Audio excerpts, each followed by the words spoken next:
Il est 9h en fait, du matin et je mange tous les matins les yaourts. Ça, c'est mon yaourt préféré Pifix. Et c'est pour bien commencer la journée et pour garder la bonne santé. 結構毎朝食べます。あ、毎朝。朝だけですか？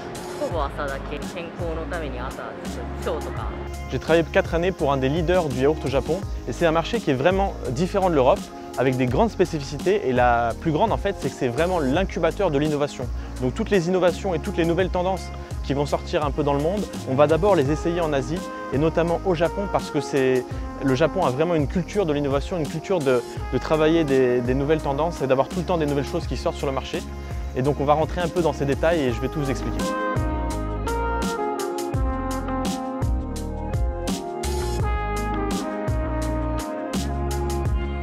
Le yaourt n'a pas toujours été populaire. En 30 ans, le produit est passé d'un aliment considéré comme immangeable à une nécessité du quotidien, aujourd'hui symbole de bien-être et de santé. Aujourd'hui, des millions de Japonais ont intégré les yaourts dans leur régime alimentaire et le marché continue de croître de façon régulière d'année en année. Le marché du yaourt n'est pas négligeable parce que l'industrie du produit laitier au Japon représente plusieurs milliards d'euros.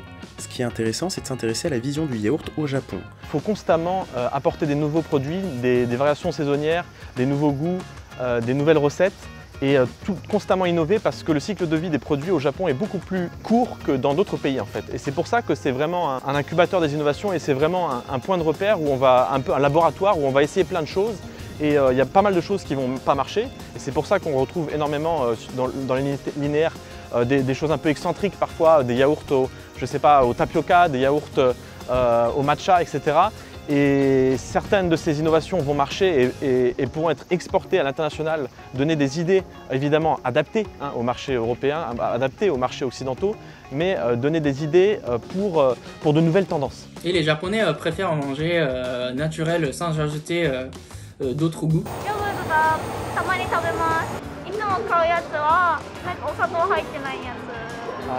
Donc il y a énormément de tendances qui se créent au fur et à mesure des années et beaucoup qui échouent malheureusement. Donc moi celle qui vient le plus à l'esprit c'est vraiment le yaourt matcha parce qu'on avait essayé en fait de créer un produit à base de yaourt mélangé avec de la poudre de matcha, ce qui au final avait un résultat très bon. On avait également l'ojicha, donc qui est une autre forme de thé un peu différente.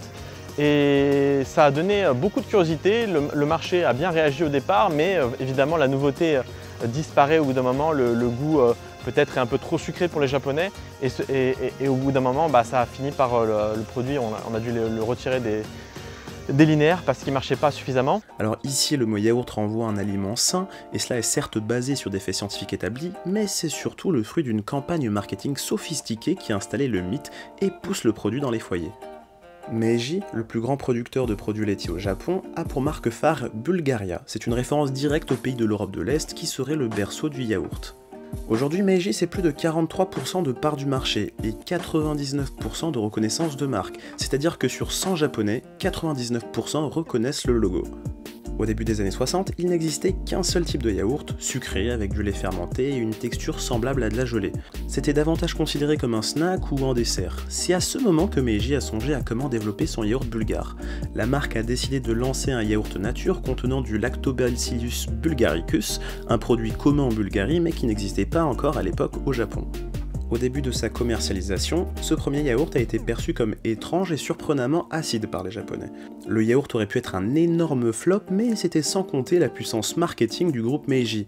Le yaourt n'est pas arrivé seul, non, il est arrivé avec une forte promesse d'accroître la longévité. Une des innovations qui est arrivée assez tôt au Japon, c'est vraiment l'alicament, le yaourt comme un médicament entre guillemets, dans le sens où il vous aide à fortifier vos défenses naturelles, il vous aide à donc tout ce qui est Erwan, marque tout ce qui est vraiment Yakult, qui spécialise là-dedans en fait d'avoir, voilà, vous mangez un yaourt par jour, vous buvez un yaourt par jour, ça vous fortifie vos défenses naturelles. Et cette tendance-là, elle est arrivée dès les années 70-80 au Japon. On l'a retrouvée assez vite aussi en Europe parce que c'est vraiment quelque chose qui a marché et qui a fait une tendance de fond au Japon. Et c'est pour ça que quand tu vois les étiquettes des yaourts, il y a souvent la phrase "Chonai kankyo totonoyo", ça veut dire mettons l'intestin en bon état. Donc il faut savoir qu'au Japon, le yaourt n'est pas considéré comme un dessert, c'est un produit qu'on mange uniquement le matin.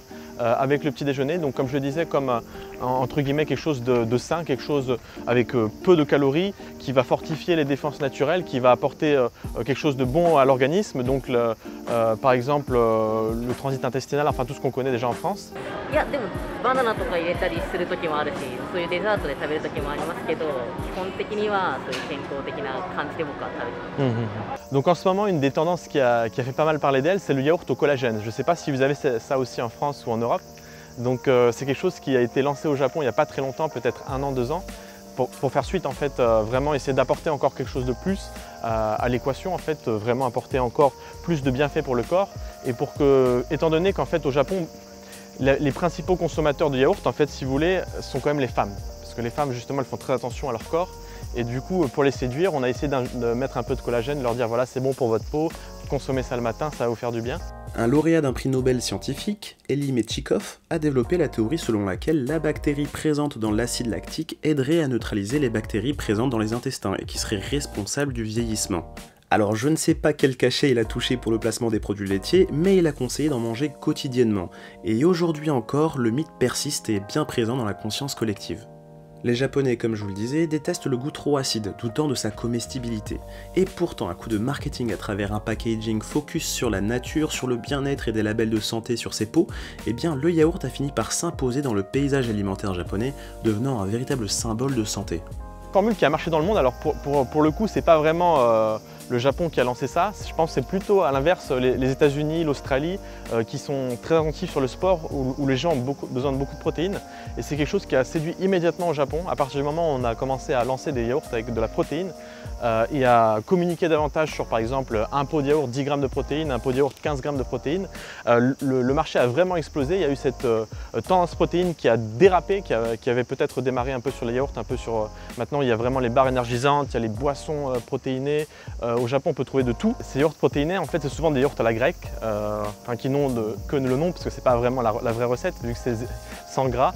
Donc on enlève tout le gras avec une centrifugeuse. Et on rajoute un peu de la poudre de lait concentrée pour avoir plus de protéines. Mais du coup, ça a énormément marché parce que les gens, voilà, c'est un yaourt peu calorique, avec un gros accent sur la protéine. Et ça a vraiment décollé. On a plein de marques maintenant qui sont mis à faire la même chose que nous à l'origine quand on avait lancé le concept. Quand ils allaient au supermarché en France, j'étais très étonné par le fait qu'il y avait beaucoup de sortes, beaucoup de goûts différents dans les rayons du yaourt. Brassé, ferme, 0% ou au lait entier, en France depuis des décennies, le yaourt a toujours été très présent à la fin du déjeuner ou du dîner. Un individu consomme en moyenne 170 pots par an. Ces dernières années en France, on a vu l'apparition de gammes d'Anka chez Yoplait ou Danone par exemple, afin de développer la consommation en dehors des repas, pour les intégrer au petit déjeuner ou être mangés ou bu comme un Anka. En France toujours, il y a une véritable désertification du yaourt. Certes, on peut trouver des yaourts centrés sur le bien-être, mais la diversité est telle que c'est devenu un aliment dessert, un aliment avec lequel les gens prennent du plaisir. Il y en a même pour tous les goûts, des yaourts aux fruits, mixés, pas mixés, des yaourts crémeux, des saveurs et des arômes toujours plus variés. Le marketing est également différent avec une emphase mise sur le côté gourmand, chose que je n'ai encore jamais vue au Japon. Par rapport à la France, je pense que les yaourts sont moins consommés, moins de goûts différents au Japon. Les Japonais consomment beaucoup moins de produits laitiers que nous occidentaux et en fait le marché du yaourt est par conséquent beaucoup plus petit si vous voulez au Japon.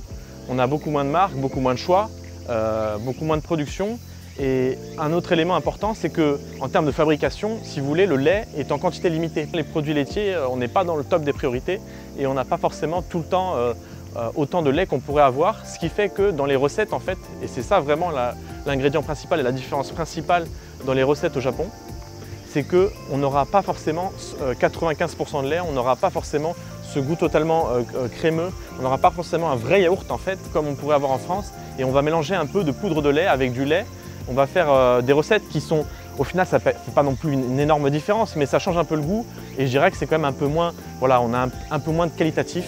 On a un produit qui est un peu moins qualitatif au final, mais pas le choix parce qu'on est en manque de lait année après année. Et alors le prix, il faut savoir aussi que, étant donné que le prix du lait est beaucoup plus cher, je ne sais pas combien en France c'est à l'achat pour les grandes surfaces, mais chez nous c'est presque 1 euro, 1,20 € le litre pour seulement le lait, hein, donc la matière première, alors que je pense qu'en France ça doit peut-être être divisé par 3 ou par 2 à minima, ce qui fait qu'on a besoin de vendre beaucoup plus cher en fait les produits Le coût de production est beaucoup plus cher également.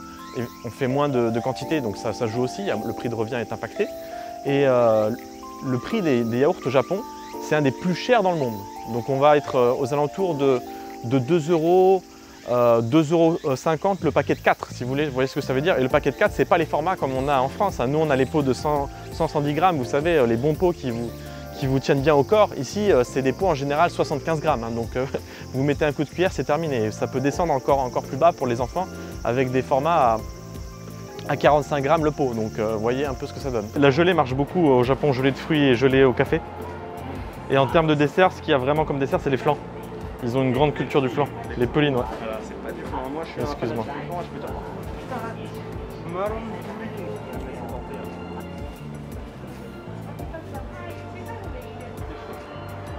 T'imagines si on faisait la vidéo, on devait tester tous les yaourts qu'il y a au Japon. Ce serait compliqué, hein, si les trucs ont le même goût que ça. Oh, il y a bien pire.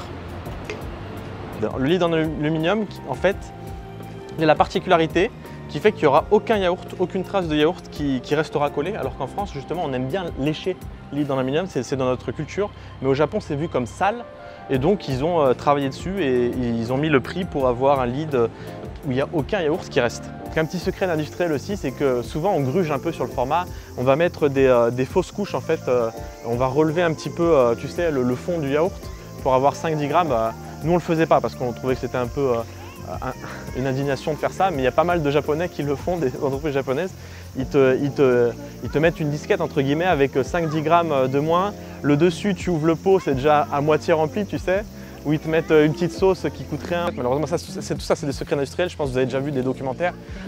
Si par exemple, d'une année à l'autre, on a besoin de faire plus de profit, on va réduire un peu la dose de fruits dans la confiture en rajoutant peut-être un peu plus de sucre, en rajoutant un peu plus de choses pas forcément super bonnes. Donc d'une année à l'autre, le goût du yaourt peut changer aussi, même si on a un standard de qualité qui est très important, puisque c'est l'industrie. Hein, donc je pense que tout ça, vous le savez déjà un petit peu, donc il n'y a pas forcément de spécificité japonaise là-dessus. Mais voilà, c'est intéressant de retrouver ça au Japon, et vraiment les secrets de l'industrie, c'est fascinant. Et voilà, c'est tout pour aujourd'hui, c'est fini pour cette petite vidéo des yaourts. Comme quoi, sur un sujet banal, eh ben, il y avait quand même pas mal de choses à dire. Merci Pierre de nous avoir éclairé là-dessus justement. Merci à toi d'avoir pensé à l'idée. Je pense que c'est vraiment quelque chose qu'on avait envie de partager parce que c'est un produit qu'on a au quotidien, comme on avait fait tu as fait la pâtisserie il n'y a pas longtemps. Et je pense que tous ces produits au quotidien qu'on a en France, on a envie de savoir ce que ça donne au Japon. On a envie de voir les différences, on a envie de voir comment c'est représenté. C'est ça qui est le plus intéressant, c'est les petits trucs du quotidien. Exactement. Tu les compares, France versus Japon. Et c'est ce genre de quotidien que les gens aiment bien découvrir. D'ailleurs, l'une des vidéos qui avait le mieux marché sur la chaîne, c'était la différence entre les supermarchés France et au Japon. Et du coup, la prochaine fois, qu'est-ce que ce sera? Je sais pas, les mouchoirs, le PQ, le Kleenex. Le Kleenex au Japon. Les condoms. Par exemple, pourquoi pas faire une petite dégustation de tous les yaourts? S'il y a 5000 pouces sur cette petite vidéo, 5000 likes, et ben on va au supermarché, j'achète tous les yaourts qu'il y a et on teste tout ça. Et je peux vous dire qu'il y en a qui surprennent. Hein. Merci d'avoir regardé cette vidéo. N'oubliez pas le petit commentaire, nous dire un peu ce qui vous a surpris sur ce marché du yaourt au Japon. Et qu'est-ce qu'on leur dit? Et bah, tchou bye bye et à la semaine prochaine.